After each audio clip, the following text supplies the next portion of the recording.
अस्सलामुअलैकुम नाज़रीन, JN news HD के साथ मैं हूं नाइला भट्टी। नजर डालते हैं आज की अहम खबरों पर।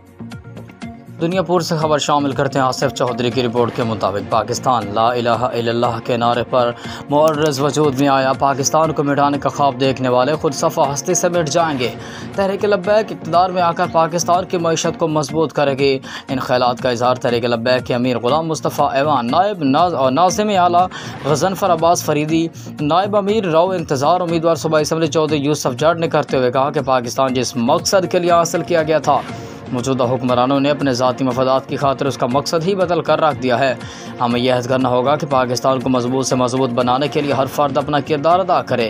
तहरीक लब्बैक इक़्तिदार में आकर पाकिस्तान की मईशत को मजबूत करेगी और अवामी महरूमियों का इज़ाला करेगी। तकरीब के आखिर में पाकिस्तान की सालगिरह का केक काटा गया और कौम व मुल्क की सलामती के लिए ख़ुसूसी दुआ की गई।